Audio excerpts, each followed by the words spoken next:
আসসালামু আলাইকুম সুপ্রিয় দর্শক, আপনারা দেখছেন অপরাজিতা বিডির বিশেষ আয়োজন উইমেন্স টক। সাথে আছি আমি ফারহানা নাজনীন মিম। আজ আমাদের সাথে স্টুডিওতে উপস্থিত আছেন একজন বহুমুখী প্রতিভার অধিকারী ব্যক্তিত্ব, যিনি একাধারে প্রকৌশলী, শিক্ষক, গবেষক এবং জনপ্রিয় টকশো ব্যক্তিত্ব। আমরা আমন্ত্রণ জানিয়েছি মার্দিয়া মমতাজকে। মার্দিয়া মমতাজ, অপরাজিতা বিডিতে আপনাকে স্বাগতম। Thank you. আসসালামু আলাইকুম। আপনার শৈশবের দিনগুলো কেমন ছিল?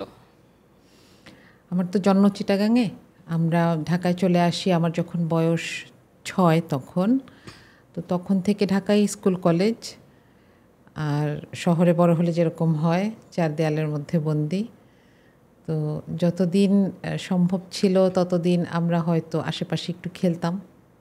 আর এরপরে আমাদের ভাই বোন, আমরা 5 ভাই বোন, আমাদের বাসায় সবসময় একটা কোজি পরিবেশ ছিল, উষ্ণ পরিবেশ ছিল, এখনও আছে। এখন আমরা যখন একসাথে হই সেটা থাকে। এই তো।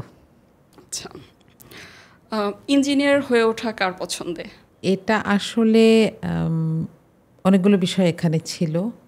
আমি যখন হাঁটতে শিখেছি তখন থেকে বাসায় ডাক্তার ডাকে, কিন্তু একটা সময় গিয়ে মনে হলো যে এই যে মুখস্থ করার মতন একটা খুব শক্তিশালী একটা স্পিরিট থাকতে হয় ডাক্তার হতে হলে, আমার একটু ভয় লেগে গেল। তো তখন আমার মনে হলো যে এই রাস্তাটা মনে হয় আমার জন্য না। যদিও 2টা জায়গায় পরীক্ষা দিতে হয়েছে। তো আব্বু ইঞ্জিনিয়ার ছিলেন, কিন্তু আব্বু চাইতেন যে মোটামুটি মেয়েদের জন্য মনে হয় ডাক্তার হওয়ার রাস্তাটা নিরাপদ বা প্রফেশনালি এটা হয়তো ভালো, এটা মনে করতেন।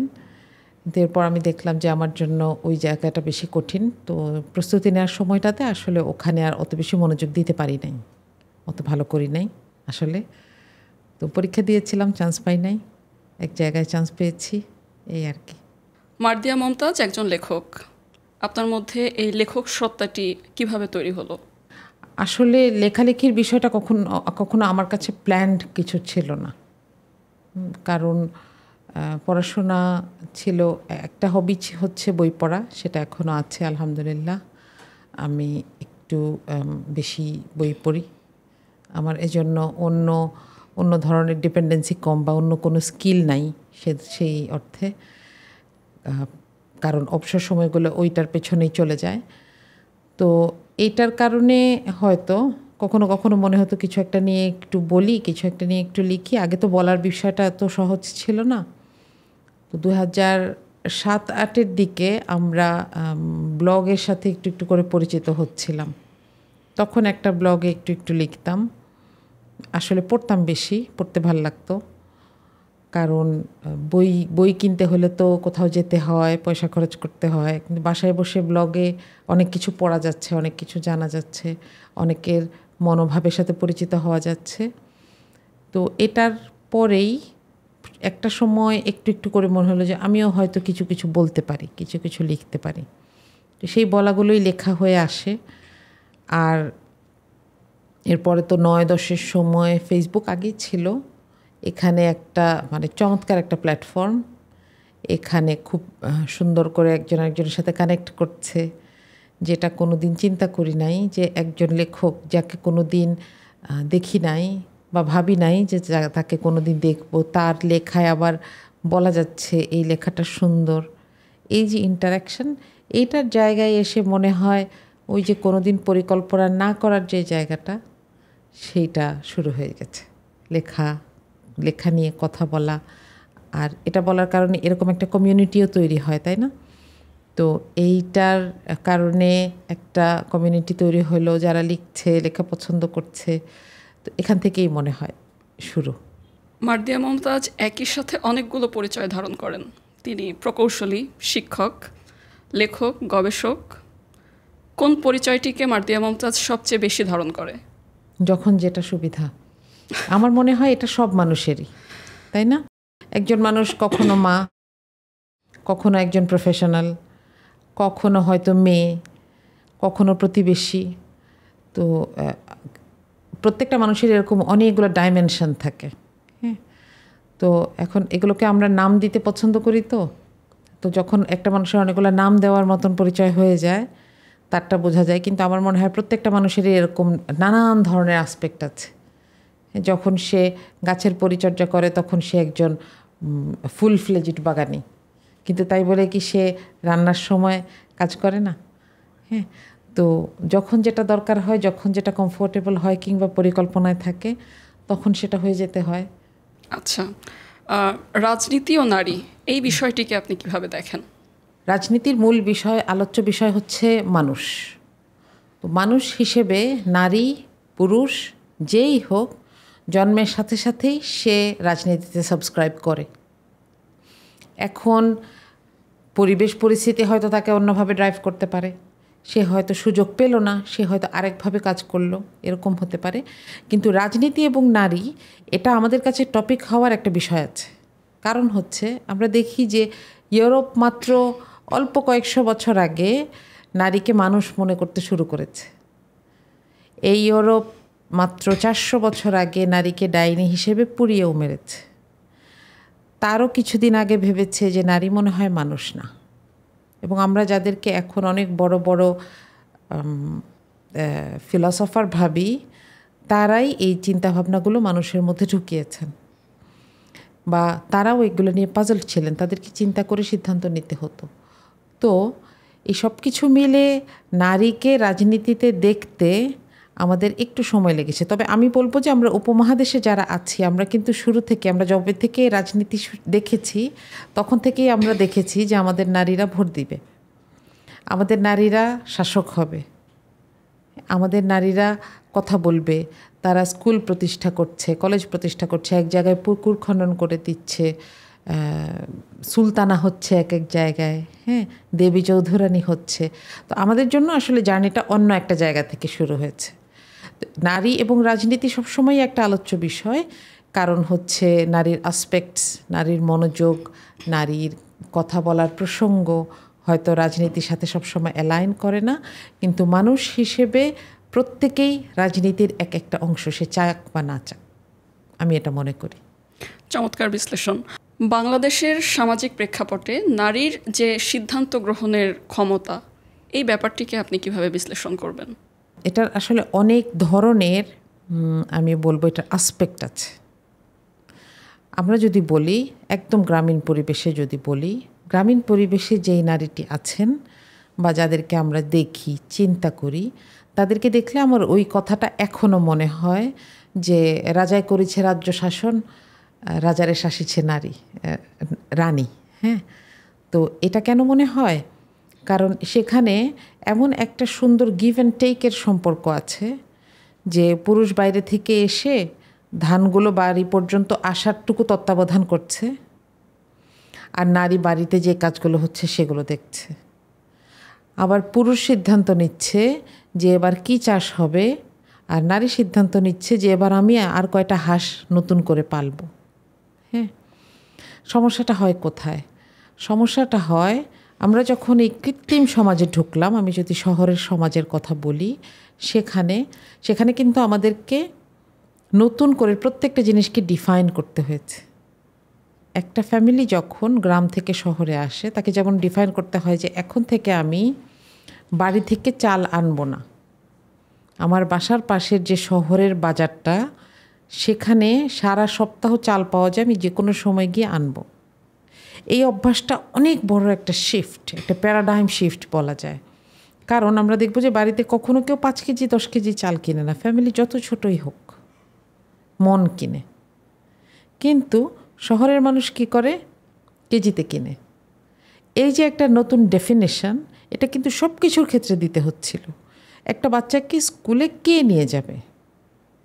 গ্রামে যদি দেখি, গ্রামে বাচ্চাদেরকে স্কুলে আনা নেওয়ার ঝামেলা নাই। এরা কি করে? কারণ এদের কমন স্কুল, একটা কমিউনিটিতে যারা থাকে সেই কমিউনিটির সবগুলো বাচ্চা একটা স্কুলে পড়ে। সকালবেলা মা শুধু ওই ফ্লোতে দিয়ে দেয়, এই বাচ্চাটা সবগুলো বাচ্চার সাথে সাথে যায়। আমার অবিশ্বাস্য লাগে যে এইটুকু একটা বাচ্চাকে একা একা স্কুলে দিয়ে দিচ্ছে, আমি কোনোদিন কল্পনাও করতে পারবো না। আবার শহরে কিন্তু আমাদের কি হচ্ছে, একই এলাকা থেকে হয়তো কেউ 5 কিলোমিটার দূরের স্কুলেও যাচ্ছে, তার পরিবহন ব্যবস্থা একরকম, তার সাথে কে যাবে সেটা একরকম।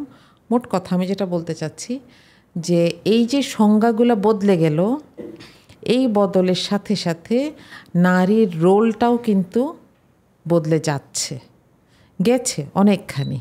হ্যাঁ, আমরা দেখি যে একটা শহরের নারী, একটা গ্রামের নারী, তাদের জীবনের গতিপথগুলো একরকম না। এখন যদি আসি, যে একটা প্রশ্ন ছিল যে সিদ্ধান্ত গ্রহণে নারীর অবস্থা কীরকম। মূল কথা হচ্ছে সিদ্ধান্ত গ্রহণ, এখানে প্রথম প্রশ্ন হচ্ছে কোন সিদ্ধান্ত। কিছু কিছু জায়গায় আমি নারীকে দেখতে পাই এক জায়গায়, আর দেখতে চাই আরেক জায়গায়। হ্যাঁ, শহর বলি গ্রাম বলি, যে জিনিসটা কমন সেটা হচ্ছে যে অর্থনৈতিক ব্যাপারে বা অর্থনৈতিক সিদ্ধান্তের ব্যাপারে নারীর একটা সময় ছিল যে আগ্রহ কম, এই জন্য অংশগ্রহণ কম ছিল। কিন্তু এইটা হতে হতে এখন অবস্থাটা এরকম হয়ে গেছে যে এই ব্যাপারে নারীকে আর জিজ্ঞেস করা হয় না। সেটা সব জায়গায় আছে, কিন্তু গ্রামের নারী এটা ফিল করেন না কেন? কারণ সেখানে তার স্টেক থাকে। কিন্তু শহরের নারীর ক্ষেত্রে হয়তো এই জিনিসটা একটু আলাদা। আমি একটু পরিষ্কার করি যে এই যে সিদ্ধান্ত গ্রহণের প্রসেসটা, সেখানে আমরা মনে করি বা একটা সময় নারীবাদীরা মনে করেছেন যে নারীর হাতে পয়সা থাকলে বা তার ইনকাম থাকলে, তার একটা জব থাকলে তার সিদ্ধান্ত গ্রহণের ব্যাপারটা সহজ হবে। কিন্তু শহরের নারীদের মধ্যে কিংবা যাদের নিজস্ব ইনকাম আছে তাদেরকে যদি আমরা দেখি, তাদের কয়জন নিজেদের অর্থনৈতিক সিদ্ধান্ত নিজে নিজে নিচ্ছেন? আমি রিসেন্টলি একটা রিসার্চ দেখছিলাম যে কয়জন নারী বিমা বুঝেন, ইন্স্যুরেন্স বুঝেন, কয়জন নারী একটা ইনভেস্টমেন্ট বুঝেন, নিজের জাকাতের হিসাবটা বুঝেন, করেন, দিচ্ছেন। হ্যাঁ, এটার ব্যাপার হচ্ছে যে স্বভাবগতভাবেই নারীর উপরে আরও অনেক ধরনের কাজ থাকে, তো অনেক ধরনের রেসপন্সিবিলিটি থাকে, নারী এদিকে মনোযোগও কম দেন। আরেকটা ব্যাপার হচ্ছে নারী যখন নিজেরা কথা বলেন তখন এইসব বিষয়ে আসলে আলোচনা আসে না, যার কারণে এই সিদ্ধান্ত গ্রহণে নারী একটু পিছিয়ে থাকেন। এবং এটার কারণে কি হয়েছে বলি, এটার কারণে আমরা যখন দেখি যে নারী সিদ্ধান্ত দিতেও চাচ্ছেন, তখন তাকে একটা কথা শুনতে হয়, তুমি কি জানো। হ্যাঁ, তো এটা আসলে আমি বলবো যে বহুদিন ধরে আমাদের যেটা প্র্যাকটিস সেটার একটা ফল। এটার পরিবর্তনের জন্য শুধু নারীর হাতে কিছু পয়সা দিয়ে দেওয়াটাই এটার সমাধান না। এটা হচ্ছে নারীর একটা মর্যাদার জায়গায় চলে যাওয়া, ওইটা দরকার বেশি। তাহলে নারীর এই যে সিদ্ধান্ত গ্রহণের যে প্রক্রিয়া, এখানে নারীর অংশগ্রহণ বাড়ানোর ক্ষেত্রে নারী তার জীবনে ঠিক কোন কোন ক্ষেত্রে কি কি সংশোধন আনতে পারে বলে আপনি মনে করেন বা আনা প্রয়োজন? আচ্ছা, এটা একটা ক্রিটিক্যাল কোয়েশ্চেন। এটার জন্য আমাদের একটু ইতিহাসকে দেখতে হবে। কীরকম?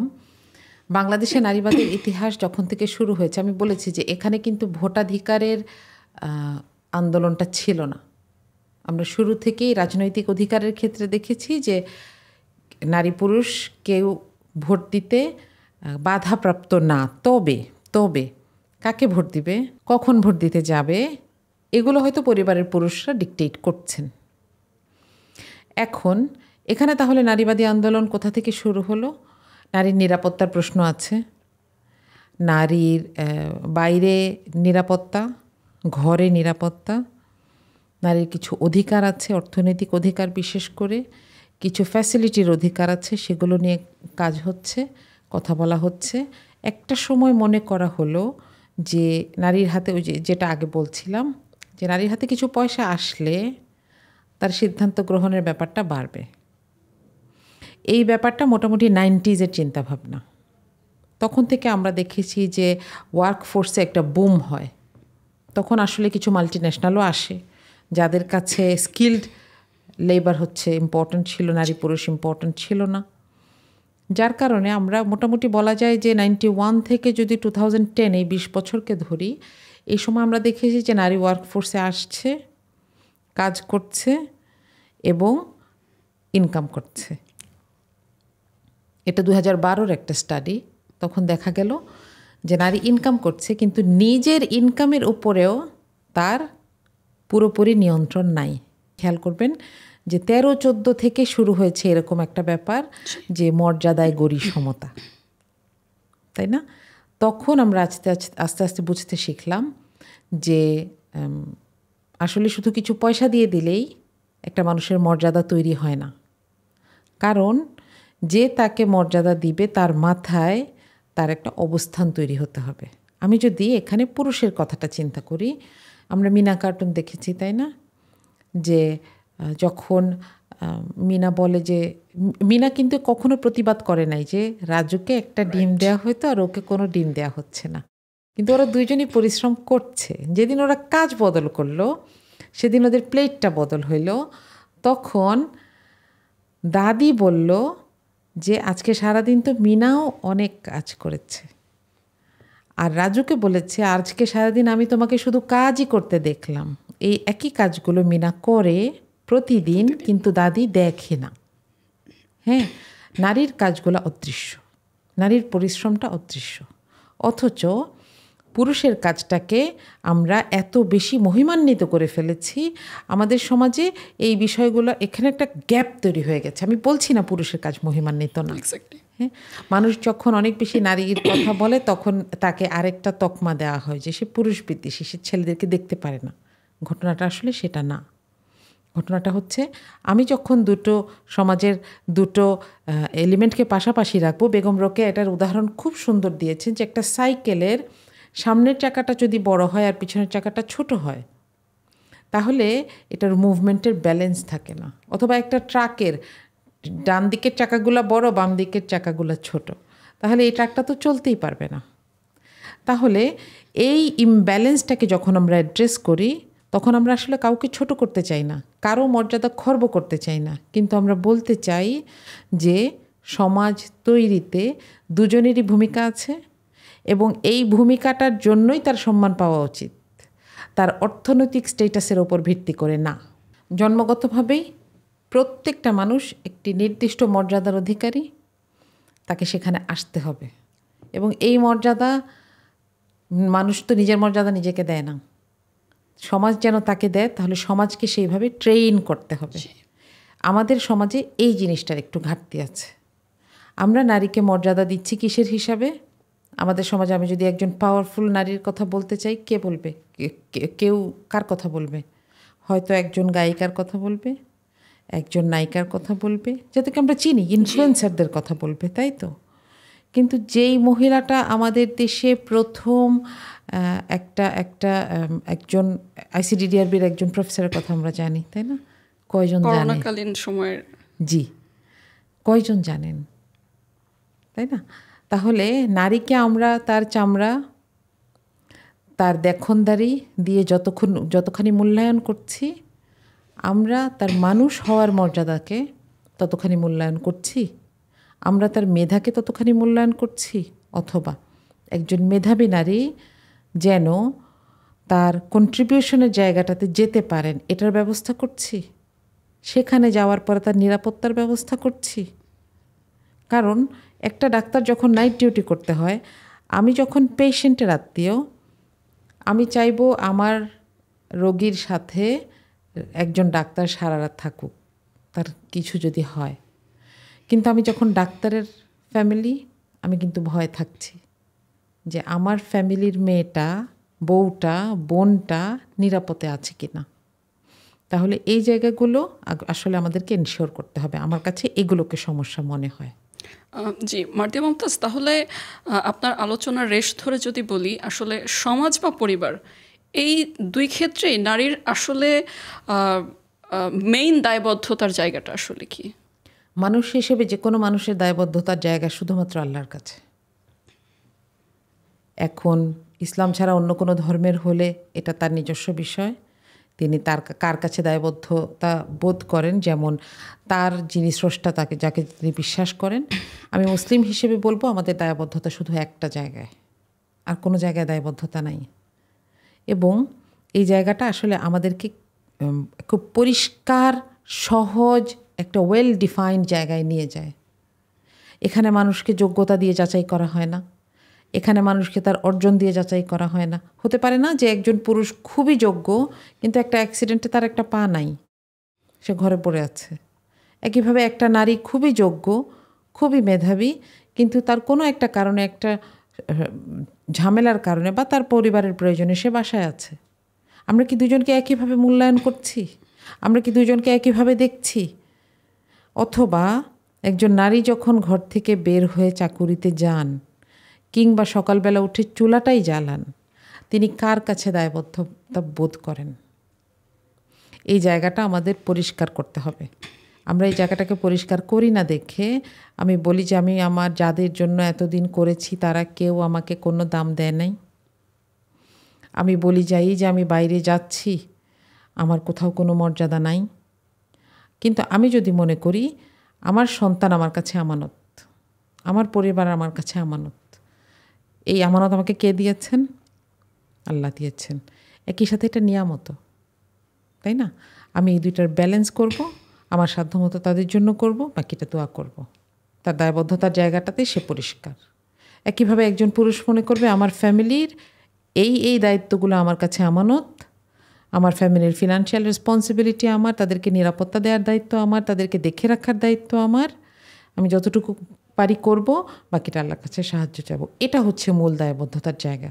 আমরা যখন দুই পক্ষ এই জায়গা থেকে চিন্তা করব, তখন আমাদের এক পক্ষের উপর আরেক পক্ষের এক্সপেকটেশনস কমে যায় এবং আমরা সম্পর্কগুলোকে সহজ চোখে দেখি। আর না হলে এখানে একটা কথা আমার একটু বলতেই হবে, সেটা হচ্ছে আমাদের সমাজে এই এক্সপেকটেশনগুলো আসলে একদম, যদি বাংলাদেশের কথা বলি, বাংলাদেশে একটা ভালো নারীর এক্সপেকটেশন, ভালো নারীর কাছে এক্সপেকটেশন যদি সবগুলো সমাজের কাছ থেকে জিজ্ঞেস করে করে লিখি, সেগুলো বেশিরভাগ এসেছে হিন্দু ধর্ম থেকে। হিন্দু ধর্মের এক একটা মহিলার এক একটা ত্যাগের ইতিহাস আমাদেরকে বারবার বলা হয়। অমুক এটা করেছে, অমুক সেটা করেছে, সতী সাধ্যে এটা প্রমাণ করার জন্য তাকে এই করতে হয়েছে। অথচ ইসলামে এই সতীর কনসেপ্টই নাই, তাই না? তার মানে হচ্ছে কিছু কনটেক্সচুয়াল প্যারামিটারকে নিজেদের জন্য ইসলামিক প্যারামিটার হিসেবে মেনে ফেলেছে। এইখানেই আমাদের এক্সপেকটেশনের ঝামেলা তৈরি হয়, দায়বদ্ধতার কিছু কৃত্রিম জায়গা তৈরি হয় যেটা আসলে প্রয়োজন নাই, কখনো প্রয়োজন ছিল না। এবার একটি ভিন্ন আঙ্গিকের প্রশ্ন, আপনার ভবিষ্যৎ পরিকল্পনা কি? আমি তো পড়াশোনার মানুষ, আমার নিজেরও কিছু পড়াশোনা আছে, সেগুলো শেষ করা বা সেগুলোর সাথে থাকা, এটা একটা রুটিন ওয়ার্কের মতন। আর হচ্ছে বাংলাদেশের নারীদের জন্য কিছু করা। আমি দুইটা প্ল্যাটফর্মের সাথে কাজ করি। একটা হচ্ছে উইমেন এক্সপ্রেস, এখানে নারী বিষয়ক চিন্তাভাবনাগুলো নিয়ে আমরা সমমনা মানুষগুলো কথা বলি, এবং অনলাইনে মেয়েদের জন্য একটা নিরাপদ প্ল্যাটফর্ম তৈরি করা যেখানে মেয়েরা তার সৃজনশীলতাকে প্রকাশ করতে পারবে। সেটার জন্য আমরা যাত্রা শুরু করেছি 2013-তে, এটার সাথে আছি। আরেকটা কাজ করি হচ্ছে একটা ছোট্ট এনজিওর মতন, ফ্যামিলি এইড। এটা বাংলাদেশ ল রিসার্চ সেন্টারের সাথে, ইসলামিক ল রিসার্চ সেন্টারের সাথে অ্যালাইনড, তারই একটা প্রজেক্ট হিসেবে আছে এখনও। তো সেখান থেকে নারীদের কিংবা আমাদের পারিবারিক 4 ধরনের সার্ভিস দেওয়ার একটা কাজের সাথে আছি। তো এই কাজগুলোকে এগিয়ে নিয়ে যাওয়া যেন একটা সময়ে আমরা এরকম একটা জায়গা দেখতে পাই যে নারী পুরুষ নির্বিশেষে সবাই প্রত্যেকে তার মর্যাদা সম্পর্কে সচেতন এবং অপরের মর্যাদা সম্পর্কেও সচেতন, এবং এখানে এমন কোনো জায়গায়, এমন কোনো অসম্মানের জায়গায় আমরা কেউ চলে না যাই, আমাদের পরিবারগুলো যেন সুন্দর হয়, এরকম একটা টার্গেট মাথায় আছে আর কি। আল্লাহ ভালো জানেন। কন্যা, জায়া, জননী, এই 3টি পরিচয়ের মধ্যে মার্দিয়া মমতাজ সবচেয়ে বেশি অন করে কোন পরিচয়টিকে? কঠিন প্রশ্ন। কারণ আলহামদুলিল্লাহ 3টা পরিচয় বহন করেই যাচ্ছি। তো একটা জায়গা তো একটা সময় ছিল শুধুই পাওয়ার কন্যা হিসেবে, তো এখন আস্তে আস্তে এমন একটা জায়গায় চলে আসছি, এখানে এখন মানুষগুলোর দিকে তাকালে দায়িত্বের কথা মনে হয় বেশি। অসংখ্য না করতে পারা কাজ মনে হয়, অসংখ্য দায়িত্ব যেগুলো পালন করতে ইচ্ছা করে কিন্তু সামর্থ্য নাই, এটা অনেক ধরনের সামর্থ্য, সময়ের সামর্থ্য, শারীরিক সামর্থ্য, আর্থিক সামর্থ্য, এগুলো মনে হয়। তো আমি যখন এই সবগুলো পরিচয়কে মনে করি, আমার একটা কথাই মনে আসে, আলহামদুলিল্লাহ, not every person is rewarded with this, right? এই যে আপনার এত এত পরিচয়, এত এত এঙ্গেজমেন্ট, ভারসাম্য রক্ষা করে চলেন কিভাবে? ভারসাম্যের সংজ্ঞাটা আসলে আমি এইভাবে দেখি না। ভারসাম্য কে মাপতে যাচ্ছে, স্কেল কার কাছে, বাটখারাটা কি, তাই না? বিষয় হচ্ছে যখন যেটা সামনে আসে, যখন যেটা প্রয়োজন, তখন সেটা করতে পারা। এটা হচ্ছে প্রয়োজনের ডাকে সাড়া দেওয়া, এরকম একটা বিষয়। এখন এটা একটা প্রশ্ন হতে পারে যে এই কাজগুলো তো এক একটা এক একমুখী, হ্যাঁ, এগুলোকে করা কিভাবে বা এগুলোকে পরিকল্পনা করা কিভাবে? তো এটার জন্য একটু নিজেকে একটু টাইট করে বাঁধতে হয় আর কি।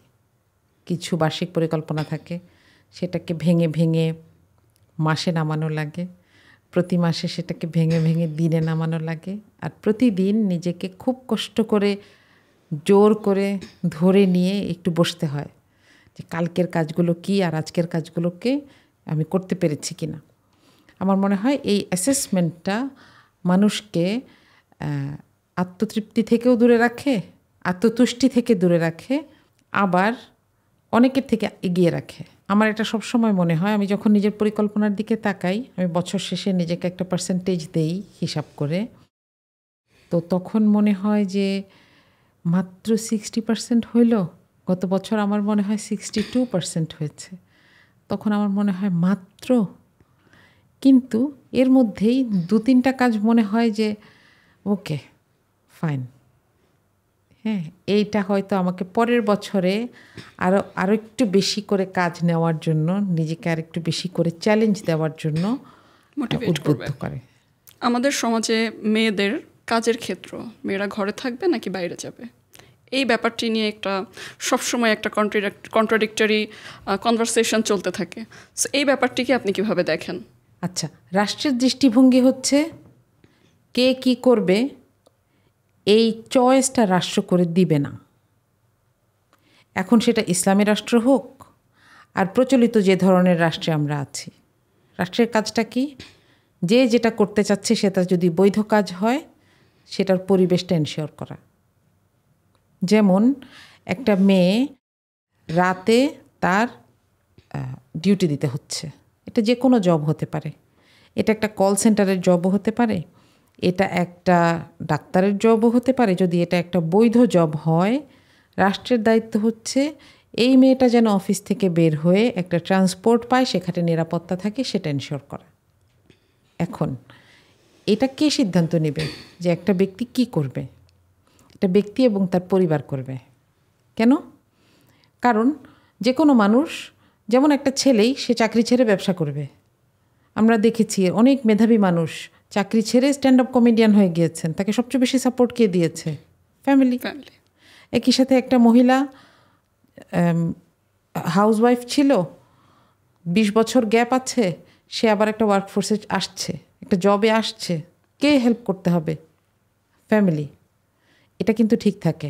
কিন্তু আমাদের দেশে কথা বলে কারা? যাদের এখানে কোনো স্টেক নাই। তারা বসে বসে নিয়ম বানায়, তারা বসে বসে নিয়ম একজন আরেকজনকে শোনায় এবং নিজের মাথার ভেতরের পারসেপশনটা দিয়ে আরেকজনকে জাজ করে। এখানে এই বিষয়ক কথাবার্তা হওয়ারই দরকার নেই। জনপরিসরে এটা নিয়ে কথাবার্তা বলার দরকার নাই। রাষ্ট্রের কাজ হচ্ছে ফ্যাসিলিটিগুলোকে এনশিওর করা, আর ব্যক্তির কাজ হচ্ছে তার ট্র্যাক বাছাই করা। এমন না যে সে একটা ট্র্যাকেই সারা জীবন থাকবে। এটার জন্য তার ফ্যামিলি যদি তাকে ফ্যাসিলিটেট করে এবং সেটা কোনো অবৈধ কাজ না হয়, তাহলে তো এখানে কোনো ধরনের কোনো কাজেই আমি কোনো বাধা দেখি না। হোক সেটা গৃহিণীর কাজ, হোক সেটা পাইলটের কাজ। আপনার কন্যা সন্তানটিকে আপনি কেমন একটি সমাজ উপহার দিতে চান বা তার জন্য আপনি তৈরি করতে চান? আমার মেয়ে আছে, এটা জেনেই সম্ভবত প্রশ্নটা করা হয়েছে। তো আমার মেয়েকে আসলে আমি, সব মায়ের একটা স্বপ্ন থাকে যে সে নিজে যেটা পায় নাই সেটা সে তার মেয়েকে দিতে চেষ্টা করে। আমার মাও দিয়েছেন। আমার মাকে যদি আমি এখনও গিয়ে বলি যে আমি 5 বছরের জন্য অমুক দেশে চলে যাব পড়াশোনা করতে, আমার বাচ্চাদের আপনি দেখতে হবে। আমার মা ব্যাগ গোছানো শুরু করবে। কিন্তু আমার মা এটা ঠিক অপোজিটটা তার ফ্যামিলির কাছ থেকে পেয়েছেন। একদিনের নোটিসে তাকে পড়াশোনা বন্ধ করে দিতে হয়েছে। হ্যাঁ, তো আমি আবার যেগুলো পাইনি আমার সেগুলো নিয়ে ইচ্ছা করে। যেমন আমি খুব খেলতে পছন্দ করতাম, আমি প্রচণ্ড চঞ্চল ছিলাম। আমার এলাকায় আমি যেখানে বড় হয়েছি সেখানে তখন 20-25টা বিল্ডিং ছিল, এমন কোনো বিল্ডিং নাই যেটার ছাদে আমি যাই নাই। হ্যাঁ, কিন্তু একটা সময় নিরাপত্তার কারণে ওই যে বড় হয়ে যাওয়া আমার এটা বন্ধ হয়ে যায়। তো আমি সব সময় বারান্দায়, শীতকালে বিশেষ করে বারান্দায় দাঁড়ায় দেখতাম যে সামনে একটা ফাঁকা প্লট ছিল আর কি, ওখানে ভাইয়ারা খেলতো, ব্যাডমিন্টন খেলতো। তো আমার সবসময় মনে হইতো যে একটু এরকম পারতাম। তো এই পরিবেশ আসলে কখনোই পাই নাই। যখন আমি বুয়েটে 1.5 বছর হলে ছিলাম, সেকেন্ড ইয়ারে 2nd সেমিস্টার থেকে 4th ইয়ারের 1st সেমিস্টার পর্যন্ত, তো ওই সময়টা আমার কাছে মনে হইতো যে এটা মনে হয় বেহেশত, যে এইখানের গেটটা দিয়ে ঢুকলে আমি ফ্রি। এবং আমার খুব মজা লাগতো, আমি একতলায় থাকতাম, মাঝে মধ্যে বাগানে গিয়ে শুয়ে থাকতাম। যে এরকম একটা বড় আকাশ আমি কোনো দিন দেখি নাই, কারণ ঢাকায় ছাদে উঠলেও এরকম পরিবেশ পাওয়া যায় না। হ্যাঁ, আমাদের এই যে চুল পড়ে যাচ্ছে, আমাদের পায়ে ব্যথা করে, আমাদের হাড়ে ব্যথা করে, এটার তো একটা কারণ আছে। আমরা তো রোদ থেকে বঞ্চিত, এটা তো আমার পাওনা ছিল, আমাকে আমার সমাজ সেটার ব্যবস্থা করে দেয় নাই। তো আমি আমার মেয়ের জন্য এরকম একটা সমাজ স্বপ্ন দেখি, কল্পনা করি, যেখানে আমি জানি না ও কি করতে চায়, আমি আমার কোনো ইচ্ছা ওর উপর চাপিয়ে দিতে চাই না, কিন্তু আমি দেখতে চাই যে ওর চারপাশে সেই ফ্যাসিলিটিগুলো আছে। শুধু আমার মেয়ে না, এখানে আরও অনেক মেয়ে, তাই না? ওর ফ্রেন্ডগুলো যখন আসে, এত বাচ্চা বাচ্চা মেয়ে, কিন্তু ওদেরকে দেখলে বোঝা যায় যে ওরা কনফাইন্ড পরিবেশে থাকতে থাকতে চিন্তাভাবনাগুলোও এরকমই, যে আমাদের বাসাগুলোর মতন 4 দেয়ালে বন্দি হয়ে গেছে।